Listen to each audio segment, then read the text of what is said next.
Hi. I need to stop singing at the intros. I'm Shaban. Ruesha. You may subscribe to both of our channels. If you don't, then kindly subscribe now. I'm the brains of the operation, and Ruesha can sometimes try and talk about football. I'm the brains and the buttes. Interesting weekend in the WSL. Action-packed, if I do say so myself. Do you think? Galore. Do you think? I thought it was such a good weekend. It was unreal. Did you not agree? No. I do, but you're hard to impress. Yeah. So I do wonder what your thoughts are. I think because we've ended on a high this week, Cass, that's why I'm super excited. Yeah. But can't lie, yesterday's game, that was unreal. What a game that was to be at. I feel we should start yesterday. Let's review Manchester United at the Emirates Arsenal at the Emirates, hosting Manchester United. Going into this game, did the vlog yesterday, thought, fair enough to Manchester United. I'll rate them highly, some brilliant players. But I didn't know if they would just have that edge, that enough to go up against Arsenal, considering we saw what happened a couple of weeks ago against Chelsea. Well, I was wrong. No, but we spoke about this before, and we've said that they're definitely on the right track to where they want to get. It's a journey, it's a process. But this is a big turning point in their season now. It has to be. Yeah, because you look at that Chelsea game, and they had a good half, they played well, and then it just all fell apart. Yeah. But it's you have to learn from that. They go 1-0 up at the Emirates, and then they fall behind, 2-1 down, but then they managed to equalise, and then they managed to get a winner right at the end, and I thought they were outstanding. Yeah. They died the death a wee bit when it went 2-1 Arsenal, thought they got a bit flat, but they seen it through. Do you know what I mean? They seen it through. They didn't fall apart. Arsenal didn't get a third goal, and they done what they had to do. They stayed in the game. They stayed in the game, Cass, and then they went and finished the game. They stayed in the game so well, but for me it's Alessia Russo and the fashion that she steps up. What, like her hair? She's just a pure machine. I think obviously she can score goals, and what were Arsenal doing though? I know. Why was she How many players were in the box? I don't know what happened. Even when you look at Millie Turner's goal, it was actually clever from her because she just hangs out at the edge. Nobody deals with her, and she just floats in, gets in between two Arsenal players and bullets one in. Yeah. But you can't leave the likes of Russo and stuff unmarked in the box. Again, maybe she did have, I don't know if Caitlin Ford was near her, but you've got to be aggressive with her because she's so powerful and so strong. You've got to do the most to stop her and make it as difficult as you can. She's quite big. I think she's not giant. She's not like a Gilmaker or anything like that. But she's a good physique, strong, broad shoulders. I think. Yeah. Gets to the edge. She's very good at hold up plays good, link up plays good, and then she got a reward at the end. Yeah. No, I think she's wicked. Are you still in love with her? Yeah, a wee bit. I think I am. I just really like her. Just think we could be friends or something. She might say no, but when she scored, I had done my vlog yesterday. I was so happy for her. But then I'm not allowed to celebrate this. No, I shouldn't be happy about this, which I'm not. Right. What about Arsenal? What was saying about that? This is a problem. Beth Mead went off injured. I've seen. What's been doing that? Sorry. Beth Mead went off injured, and I've been watching back this replay. Yeah, I've seen it online. Yeah. And her knee proper jutters, is that a word? Jutters. Shift or something. You can Ricochets. see it kind of. Yeah. And it didn't look good. Yeah. She was also crying, so the footage of her upset. This is not good for Arsenal. It's not good for Beth because if it's a bad injury, who's to say how long she's going to be out for? So for Arsenal season coming into this crucial stage, heading towards the Christmas break, I'm you've got Beth out. We don't know when Sousa and Leah Williamson are back, and you're missing your engine in the midfield, maybe arguably the best player in the midfield in the world, Kim Little. That's 4 worldies, stars, key players, and from your spine. So I do look and go, Arsenal are gonna.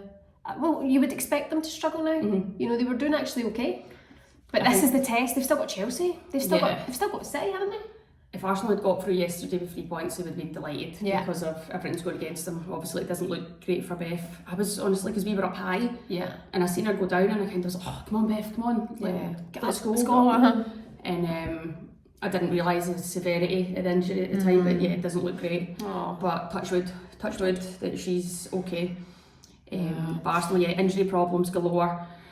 It's going to be tough for them. I need to see their next games. Obviously, they've got Champions League coming up again, which is another game. They'll be hoping to God to get through it without any more people dropping. Can I ask a question just back to last night? Did you think Arsenal were good?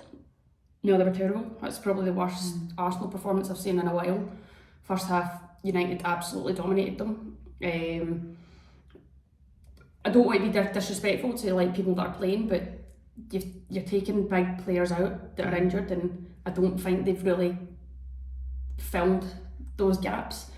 I get Arsenal are a strong team and they'll normally dominate the ball, so against, if we want to say the lesser teams, they're going to be okay, but when you're playing better teams, will they get found out? And it kind of looks like that last night. I've not seen, except from the Barcelona game at the Emirates in the Champions League last season, I've not actually seen really, Man City did too, actually dominate the ball once against Arsenal, but I was like just watching it going, this is all United. And I know possession doesn't win games, we know that, but it's kind of the Arsenal way, and it just wasn't happening for them.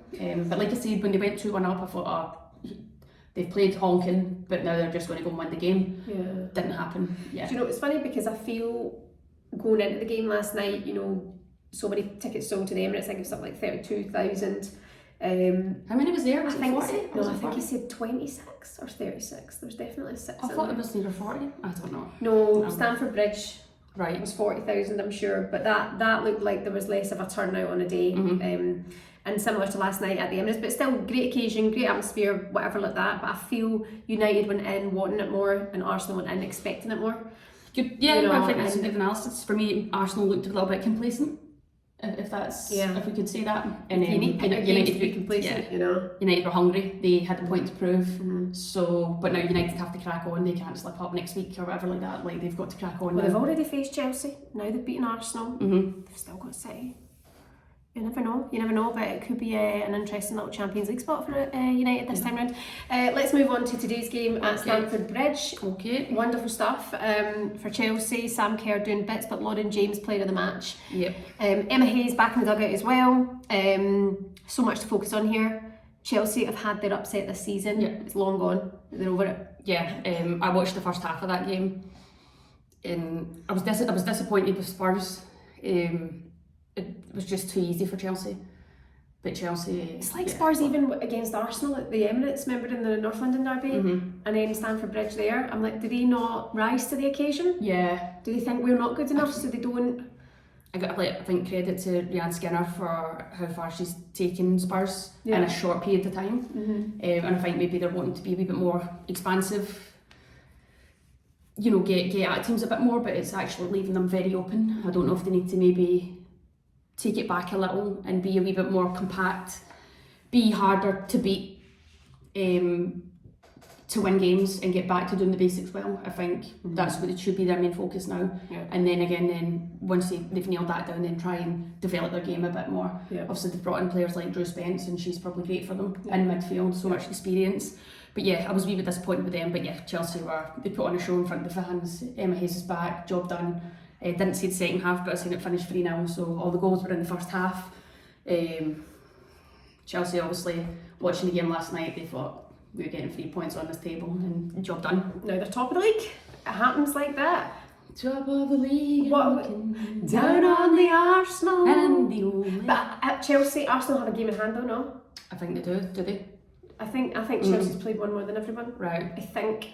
So I think they're top, but I do think, and goal difference wise, I'm sure Arsenal and United are higher than Chelsea. That might have changed after today. Right. Should really be telling you this, shouldn't I? Let's have a look at the table. We've crashed. We've crashed here. We're also going to focus on Aston Villa in a sec as well. So here we go, the table. Chelsea played 8, Arsenal, United and everyone below played 7.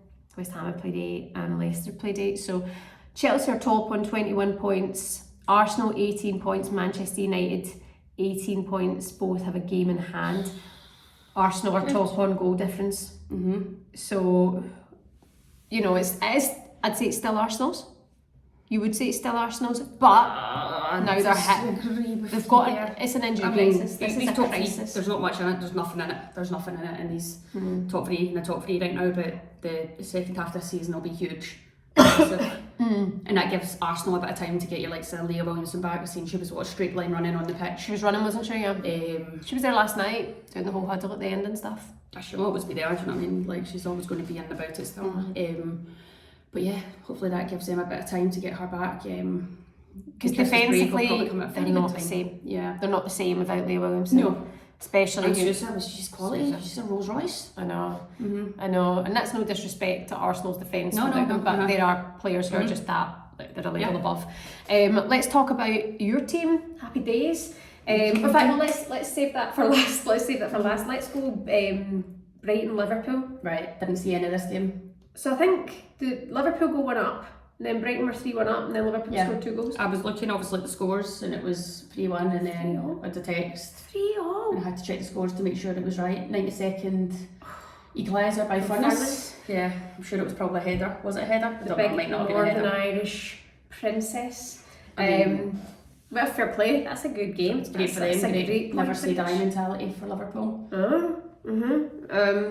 Brighton I'm curious about, because it always feels like now they've made instant progress since Hope Powell's left, and you don't want to see it like that, but that's all I can see it as. Sometimes this is what happens when a manager leaves and someone new comes in. It just freshens things up. It gives people It's the assistant manager, Amy Merrick, who's in interim just now, so I suppose she gets it, she understands it, she's thereabouts. It's little tweaks maybe, or maybe that shows as to what was going on when Hope was in charge. Maybe it can say something about that. Maybe players weren't responding to her. Maybe she lost the dressing room. Yeah, I don't know exactly, but like we see it week in, week out. When a manager leaves, the teams normally go on to win their next game or whatever. It just seems to be, for whatever reason, everyone kind of goes on like this change, and you get a wee bit of a lift, and you have to go out and prove something. But then that can normally sort of phase out after a while. But yeah, I think maybe is it safe to say Brighton have switched off. They thought we're in cruise control here, and they've sort of switched off. And Liverpool have obviously, they're still a threat. Liverpool have got goals in them. We know that already. So no, that's a brilliant point for each. Wasn't going to just mention Man City at all really in this, just because you know they're still in fourth. They're trucking along nicely. But Bunny Shaw, she's had 8 goals and how many assists so far this season? I don't know how many assists are. It's something bonkers. It's bonkers. And I actually thought today's result with Aston Villa would show Rachel Daly now to be favourite for the Golden Boot, but actually it is Bunny Shaw for Manchester City. But let's go to Aston Villa. Thoughts on that, police driver? Well, I must confess I missed the first 20 minutes because I was at the shops. What kind of fan are you? What kind of villain are you? I missed it. Traffic was horrible out there. There's roadworks everywhere in St Albans. It's actually doing my nutting. Anyway, got in and it was 1-0 to Reading, and I was like, oh, for God's sake, they scored in the 7th minute from a set piece, so that's obviously not happy about that. You don't like to concede goals from set plays. And then Rach goes and gets 2 goals, and we're going in 2-1 at half time. She's so good in the air. Like, she is so good in the air. Yeah, she's her celebration. Her leap is so high. She's like Ronaldo. Yeah, she's so powerful. But she's like strong legs, strong calves, strong quads. I'm not like creeping on her in the changing room or anything like that. Sounds like you're creeping on her. Rachel, if you're watching this, steer clear of this one. Get the restraining order out. But what did you say you were talking there? I was talking the other day about her in the England team, obviously, and she was up front. But I was saying for her goal, it wasn't an easy chance. It was a great ball in from Chloe Kelly, great ball in. But I don't think there was many players on the pitch who would have scored that goal. I think you're right. Even the way she twists her body. And then look at our 2 headers today. That hurt my neck. You okay, huh? Look at her goals today. Like, she makes them hers. She goes and attacks the ball. There's not many female players that can do that these days. Last one I know was shout out to Sue Latham. She did attack the ball. Hi Sue. If you're ever watching this. But I Rach Daly, she's such a threat in the air. Russo too. Russo's great in the air. She is great in there. Rach is Sam Kerr's also quite good in there. So Sam Kerr, right. So we've got a lot of people who are good in there. That's not a lot of people, not a lot. But Rach is honestly, she's going to get more and more goals. I'm convinced. Yeah, convinced. An unbelievable win, to be fair, because Reading can always be that bit of a banana skin, can't they? But Well, Aston Villa couldn't afford to in the lose this one. second half, they got the goalkeeper got sent off, came out, booted Kirsty Hansen in the air, and she got a straight red. So that was, I think that was the end of the game for them. And then we get a penalty even after that. That's right, we got a penalty after that, and it goes 3-1, job done. But watching the second half, we honestly dominated the ball, dominated possession. We showed a bit more maturity in our play. We didn't just keep going forward every time. We were coming out, recycling possession. We were coming out, going out the other side. There was a lot of good movement from everyone. The midfielders were getting on the ball. There were stretch runs. It was good to see. And then even by the end of the game, our centre halves were so high up, and we just had Reading penned in their own half, obviously down to 10 men, but massive 3 points. Wow. Buzzing. Yeah. So what's your thoughts in terms of the table? What's going to go on? Where do Villa see themselves? You're 5th now? I think we're sitting 5th right now, and in our head you'd say we definitely want to Champions League. minimum finish 6th. That's minimum. Like we're not accepting, like, that's worst case scenario. We want to finish 6th, but in camp we know we want to crack on and finish even higher up the table if possible. Things are going well, and we've also had our sort of shaky moments too. I think it's safe to say we've dropped a few points along the way. It's that 3 games we've been beat. And look, just a long way to go, massive games ahead. We've got, before the break, we've got United and Arsenal, and then there's a few Conti Cup games in there, so it's going to be massive for us. We're going to need to look at these fixtures and see what we can come away with. So exciting. If you were to stick a fiver on it now, who wins the league? Chelsea. I really hoped it to be Arsenal's year. For me, I still see it as Arsenal, with the hope that Susan Williamson are back any minute now. But you look, Chelsea have been very fortunate right now. They've not had their sort of trip-ups. bad luck. Well, they have with the opening game, but it's long. Seasons are long, and injuries Emma can Hayes happen. back now. But would it be interesting to say, is Emma Hayes doing well with this, because she's so focused in on menstrual cycle and periodisation for players? Is that why they don't have as many injuries? Yeah. Could be. Well, Don't know. Well, it's amazing because they even say now, like we've done a good video on this before, about the effect that your period would have on your body when you're working out, kind of thing, and you are more prone to injuries because of when you're on your period. Yeah, you can be. You get, so you imagine the build up and even the mentality side of things, you know, the week before when you're due on, I'm a pure cow. You know, I wouldn't be able to be the best version of me. Yeah. And you wonder if that would affect some players as well. So credit to Emma Hayes and her, I mean, you know, she's just had her hysterectomy. She's got such a awareness and pushes the awareness of women's health. Yeah. And I rate that big time, and I think every single team in the WSL, the Championship, in fact everyone's women's team from young girls moving in, start focusing on that now, because the injury risk at the moment is through the roof. I mean, I know you pointed out as well, Arsenal's injured players were all, well, mostly from the Euros, weren't they? Susa was at the what's it, Copa America, is it? Copa, yeah, Copa. You know, so you can also see that they've played more football at a more intense level, more than most, but you also wonder then if their bodies are getting that time in the treatment that it can be. If enough recovery time, and then obviously working now, there's as well. Nations League is going to start soon for the women too, and then there's the World Cup, so again, female players are going to be exposed to even more games, so it'll be interesting to see how we adapt. But like that, we've said before, ACL stuff, we need someone focusing on that. That's so important. There's just so many in the game right now, and hopefully what is an ACL? Anterior cruciate ligament. And it's in all parts of your body? Where is it? In your knee, yeah, absolutely. Is it? Melancas, aye. Anterior cruciate ligament? I just thought it was like an interior cruciate of your ligament. There's lots of ligaments in your body, isn't there? Your ACL. Yeah. It doesn't Why do you think we always say why does it not say knee in there? Because it's a knee injury, it's in the knee. Learning, eh? There's your meniscus and another thing.